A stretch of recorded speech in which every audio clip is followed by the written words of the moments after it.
And now, your Weather Authority forecast first. Once again today, lots of clouds across most of the Arklatex. Those clouds should begin to decrease as we go through the evening hours. Right now, 67 degrees in Shreveport, 69 in Texarkana, where we've had more sun, a bit warmer in DeQueen, now 70 degrees. Again, the clouds will begin to decrease this evening as temperatures slowly fall into the low to middle 60s by 9-10 o'clock this evening. That's a quick look at your forecast first. NBC 6 News at 5 begins now. From your community, local news that matters. This is NBC 6 News at 5. Good evening and thanks for being with us tonight. I'm Dan Jovic. And I'm Jackie Jovic. In tonight's top story, state police hunt for the man they say robbed a bank in Shreveport. NBC 6's Alexandra Meacham joins us now live from Pines Road with more. Alex?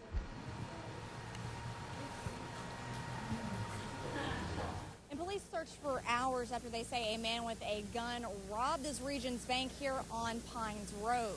Now, police say the man walked into the bank around 10 this morning. He gave the teller a note and showed a gun tucked inside his waistband. He was handed the cash and took off in a tan Nissan Pathfinder. Now, the bank did capture him on surveillance video.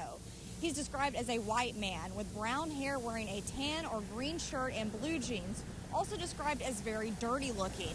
After fleeing the bank, he sped down Interstate 220 and state police attempted to pull him over. He drove to the end of Rose Street off of Jefferson Page Road and bailed out of his vehicle and ran away into the woods. And this area is wooded from here all the way to Lakeshore Drive, all the way to Westwood Golf Course. So, I mean, it is a very dense area. There's a lot of underbrush, a lot of big timber. So it makes it a little difficult to look for someone in this. It's kind of strange for me because this ain't never happened to me on the street. So I ain't know what was going on. I just seen all these police and dogs. State police used a helicopter to search overhead and dogs in the woods. Police were also following reports that he was picked up on Lakeshore Drive in a white pickup truck. The amount of money he took is not being disclosed. Now, state police did call off the search around 2 this afternoon after finding out where he lives, but he was not taken into custody. So if anybody sees any description matching that description, they need to call this into police. Back to you. All right, hopefully someone will soon. Thank you very much, Alex. Ashdown High School was placed on lockdown earlier this afternoon after several students received threatening phone calls. Ashdown police quickly secured the campus. Students were asked to stay on campus because of the threats. They were later released during normal hours. Superintendent says he is confident police will find whoever is behind the threats. School will release a schedule for tomorrow later on this evening. In Webster Parish, a man is killed in a motorcycle accident after he was thrown from the bike. It happened on Spring Hill Airport Road. Investigators suspect speeding caused 49-year-old Stephen Ray Mickens to lose control of his Harley-Davidson as he reached the curve in the road. Mickens died at the hospital. Police do not know if he was wearing a helmet, and they are awaiting toxicology results. We have continuing coverage coming out of Claiborne Parish. Deputies say false information is being spread about a 4-year-old who's been missing for 2 weeks. NBC 6's Delano Henry joins us from the area where he was last seen, sharing the latest. The family tells me they are hearing everything but a location for 4-year-old Rondrez Phillips. Rondrez went missing from his home on Howard Road in Lisbon, Louisiana, April 5th. Since then, law enforcement search parties and cadaver dogs have been in the area searching for him. Sunday, the Claiborne Sheriff's Office took to social media to put a rumor to rest. They say rumors circulated around the internet about them finding Rondrez. Rondrez's aunt says her family was told the rumor too. Got all the rumors. Everybody's saying everything about it. We just want our baby back. That's all we want back. All the rumors ain't hitting no. We want the baby. That's all I want, the baby. The FBI put up a $5,000 reward for information leading to the location of Rondrez. A Claiborne Parish businessman added $5,000 to the reward as well. Again, if you have any information regarding this case, you are asked to call the Claiborne Parish Sheriff's Office. I'm Delano Henry in Lisbon, Louisiana. Back to you. Delano, thank you. Claiborne Sheriff's Office says they will give an update as soon as the child is found. A Caddo judge today ruled against a motion to throw out the confession of a woman charged with the second-degree murder of an elderly Shreveport woman back in September. Kiana Williams and her husband Roy Narcisse are Narcisse are both accused in the brutal stabbing of Kathleen Cates in her Anderson Island home. The motion claims statements made in the initial interview were motivated by fear, threats, and intimidation.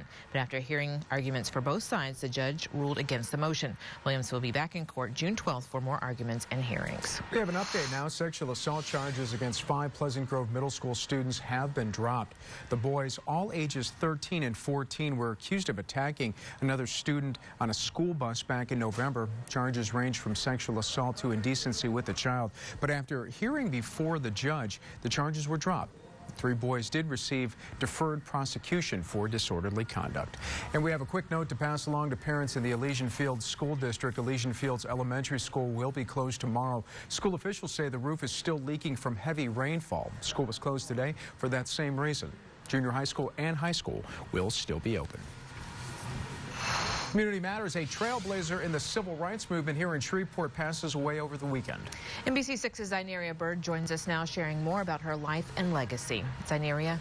Well, Dan and Jackie, Mamie Love Wallace passed away at her home on Saturday. She was 96 and had Alzheimer's. Mamie was a beautician and co-owned Modern Day Beauty. She was also an activist during the civil rights era, and she is most known for helping bring Dr. Martin Luther King Jr. to Shreveport at the height of the civil rights movement. She believed in supporting your community and your industry and keeping things here, not just in the black race, but in your community, in your homes, in your churches. She believed, because all of that together makes a community. Mamie is also remembered as a mother of the civil rights movement in Shreveport. And Mamie's Love Wallace funeral will be on Thursday at sunrise of the church at 11 a.m. Back to you. Thank you very much, Zyneria. Well, tonight, the Texarkana, Texas Board of Directors will consider a plan to move 3 of the city's fire stations. Last year, the board approved the initial part of the $542,000 project as part of the city's capital improvement plan. The city is negotiating with the property owners and hopes to close on the property for the new stations next year. The goal is to reduce emergency response times. There's been growth on north of I-30 over the past several years, and so a couple of our fire stations that are up there are looking to be moved to be more strategically located and to better serve that growth. The stations targeted for the move are on West 3rd, Richmond, and Summer Hill roads. The city expects to break ground on the new stations in 2023. Well, coming up, the FCC gets hundreds of thousands of complaints about robocalls each year. How they're fighting back. Plus, the manhunt for the Waffle House shooter comes to an end. Details after the break. Todd? Well, Jackie, once again today, lots of clouds across the Arklatex, keeping temperatures well below normal, upper 60s out there right now. Good news is sunshine returns tomorrow. We warm up. Details on that and more rain as well in your forecast coming up next. You're watching NBC6 News at 5 with Jackie and Dan Jovic. And Todd Warren, your weather authority, certified the most accurate forecast in the Arklatex.